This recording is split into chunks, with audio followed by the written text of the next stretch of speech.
اللہ رب محمد صلی اللہ علیہ وسلم نحن عباد محمد صلی اللہ علیہ وسلم اللہم رب اشرح لی صدری ویسر لی امری واحلل عقدۃ من لسانی یفقہوا قولی۔ بسم اللہ الرحمن الرحیم۔ او جور بیہ الثقینین ای بحیث یستمسکان علی الساقی بلا شد منعلین او مجلدین حتی اذا کان سخینین غیر منعلین او مجلدین لا یجوز عند ابی حنیفۃ خلافا لہما وعنہ انہ رجع الى قولہما وبہ یفتیٰ۔ باب المسح علی الخفین چل رہا ہے، اس کے آپ نے کا ایک سبق پڑھے۔ آج کا سبق بھی بغور سماعت کیجیے اور اس کو سمجھ کر یاد کرنے کی کوشش کیجیے گا۔ اللہ کریم کی بارگاہ میں دعا گو ہوں مولا کریم اپنے حبیب کریم کے صدقے مجھ گنہگار کو درست پڑھانے کی، آپ کو پڑھنے کی توفیق رفیق عطا فرمائے۔ او جور بیہ الثقینین، یا دونوں جرابوں پر جو کہ موٹے ہیں، یا دونوں جرابوں پر مسح کرنا جائز ہے جو کہ موٹے ہیں۔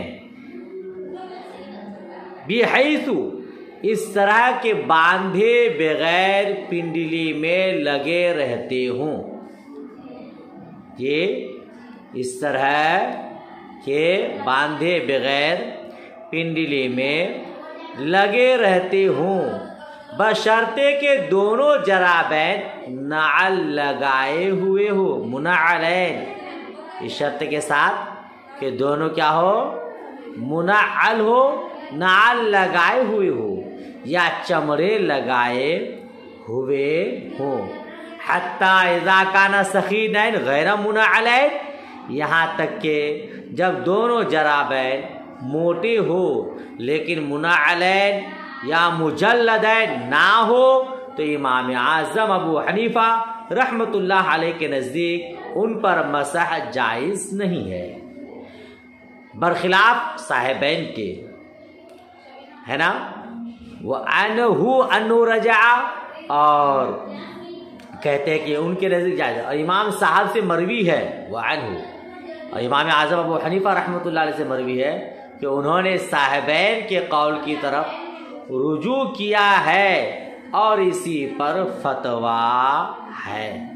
کیا مطلب اس کا کہ جرابین کس کو کہتے ہیں؟ جرابین جو کہ موٹے ہو، یہ موزے کے علاوہ ہوتی ہیں۔ ہم جو پیروں پر موزے پہنتے ہیں، ان موزوں کے علاوہ سردی سے بچنے کے لیے پاؤں میں پہنی جاتی ہیں، اس کو جرابین کہتے ہیں۔ یہ اگر سلی ہوئی نہ ہو تو ان کو لفافہ کہتے ہیں، ٹھیک ہے، اس لیے ان کو پاؤں میں لپیٹ لیتے ہیں، اور اگر سلی ہوئی ہو تو جرابین ہے۔ یہ کبھی سوتی کپڑے کی ہوتی ہیں اور کبھی اون کی اور کبھی چمڑے کی بھی ہوتی ہیں۔ ان سب میں اگر مسح کی شرائط پائی جائیں تو مسح جائز ہے، ورنہ نہیں۔ اکثر مشائخ کرام نے کپڑے کی جرابوں پر مسح ناجائز بتایا ہے، اور علت یہ بتاتے ہیں کہ ان سے چند میلوں فرسخ، 2 فرسخ تک سفر کرنا ممکن نہیں ہوتا۔ سخینین، یہ جوربین کی صفت ہے، یعنی موٹی جرابین۔ آگے اس کی دوسری صفت کا بیان ہے کہ منعلین، یعنی جس کا تلوا چمڑے کا ہو، مجلدین، یعنی جس کے اوپر اور نیچے دونوں طرف چمڑا لگا ہوا ہو۔ تو اگر اس طرح جرابین ہیں کہ وہ منعلین بھی ہے، یعنی تلوا چمڑے کا ہے، مجلدین ہے جس کے اوپر اور نیچے دونوں طرف چمڑا لگا ہوا ہے، تو پھر اس پر مسح کرنا جائز ہے۔ حتی اذا کان سخینین غیر منعلین و مجلدین، اس کا کیا مطلب؟ اس کا مطلب یہ، اگر جرابین منعل ہو یا مجلد ہو تو بالاتفاق ہمارے اصحاب کے نزدیک ان پر مسح کرنا جائز ہے، اور اگر منعل مجلد نہ ہو تو اس میں اختلاف ہے۔ امام اعظم ابو حنیفہ رحمۃ اللہ علیہ کے نزدیک جائز نہیں ہے۔ ان کی دلیل یہ ہے کہ جب تک ایک منعل یا مجلد نہ ہو تو اس میں دوام سفر ممکن نہیں، اور نہ وہ موزے کے معنی میں رہتے ہیں، اسی لیے اس پر مسح کرنا جائز نہیں ہے۔ صاحبین کے نزدیک غیر منعل غیر مجلد پر بھی مسح کرنا جائز ہے۔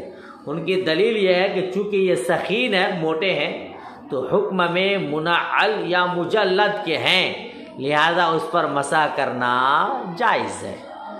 پھر بعد میں امام اعظم ابو حنیفہ رحمۃ اللہ علیہ صاحبین کے قول سے متفق ہو کر اپنی پہلی رائے سے رجوع کیا، اور فتویٰ بھی اسی پر ہے، یعنی صاحبین کے قول پر ہے کہ اگر وہ موٹے ہو تو بھلے مجلد نہ ہو، منعل نہ ہو، اس پر مسح کرنا جائز ہے۔ سمجھ شریف میں بات آ گئی۔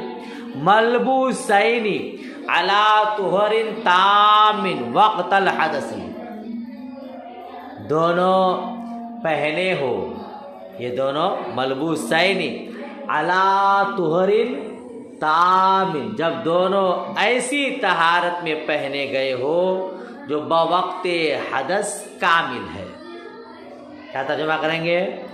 جب دونوں ایسی طہارت میں پہنے گئے ہو جو حدث کے وقت کامل ہے، حدث کے وقت کامل ہے، دونوں جوربین جو منعل مجلد ہو اور وہ دونوں پہنے گئے ہو طہر تام کے وقت، تب جا کر کے اس پر وضو اور مسح کرنا جائز ہوگا۔ اگر وقت حدث طہر تام پر نہیں پہنے ہیں تو پھر مسح کرنا جائز نہیں ہوگا۔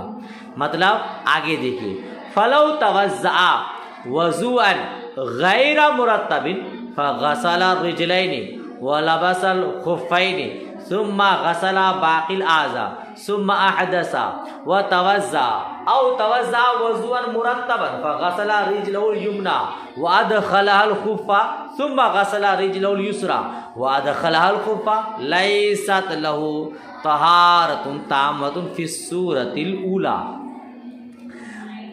کہتے ہیں فلو توضأ، پھر اگر کسی نے بلا ترتیب وضو کیا، پھر اگر کسی نے بلا ترتیب وضو کیا، مثلا دونوں پاؤں کو پہلے دھو کر موزے پہن لیا، فغسل الرجلین ولبس الخفین، دونوں پاؤں کو پہلے دھو کر موزے پہن لیا، پھر باقی اعضاء کو دھویا، پھر حدث کیا اور وضو کیا، تو یہ تام نہیں ہوا۔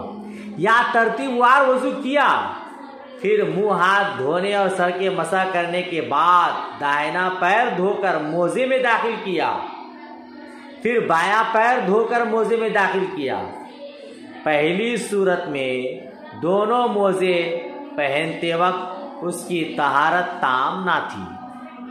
پہلی صورت میں دونوں موزے پہنتے وقت اس کی طہارت تام نہ تھی۔ پہلی صورت کیا تھی؟ دونوں پاؤں دھو کر موزے میں داخل کر دیا، موزے پہلا، اس کے بعد باقی اعضاء کو دھویا، تو اس وقت طہارت تام نہ تھی۔ اور دوسری صورت میں جب داہنے پیر میں موزہ پہنا، دوسری صورت میں وفی صورت ثانیۃ اذا لبس الیمنی لکنہما ملبوسان علی طہارۃ تامۃ، کہتے ہیں اور دوسری صورت میں جب داہنے پیر میں موزہ پہنا، اس وقت اس کی طہارت کامل نہ تھی، اس وقت اس کی طہارت کامل نہ تھی، لیکن دونوں موزے بوقت حدث طہارت کاملہ پر ملبوس ہیں۔ دوسری صورت آپ نے کیا پڑھا کہ دائنا پیر دھو کر موزے میں داخل کیا، پھر بایاں پیر دھو کر موزے میں داخل کیا، یہ دوسری صورت میں طہارت کاملہ پر ملبوس ہیں۔ اس کو سمجھیے آپ، طہر تام کس کو کہتے ہیں؟ طہر تام وہ ہے جو مائع مطلق سے وضو یا غسل سے حاصل ہو، اس کے علاوہ جو طہارت حاصل ہوتی ہے وہ طہر تام یعنی مکمل طہارت نہیں بلکہ ناقص اور عارضی طہارت ہے، جیسے تیمم سے یا کھجور کی نبیذ سے وضو کر کے طہارت حاصل کرنا وغیرہ۔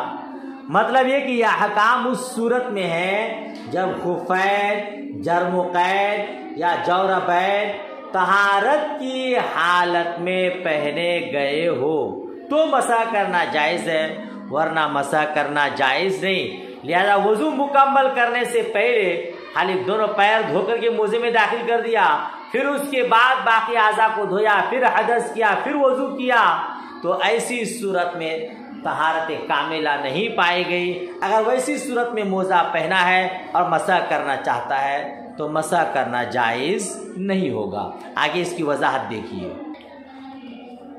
فعلم ان قوله ملبوسین احسن من عبارتهم وهي اذا لبسهما على طهارة كاملة وقت الحدث لأن المراد الطهارة الكاملة وقت الحدث وهذا الوقت هو زمان بقاء اللبس لا زمان حدوثه فيصح ان يقال هما ملبوسان على طهارة كاملة وقت الحدث ولا يصح ان يقال لبسهما على طهارة كاملة وقت الحدث لأن الفعل دال على الحدوث والاسم دال على الدوام والاستمرار۔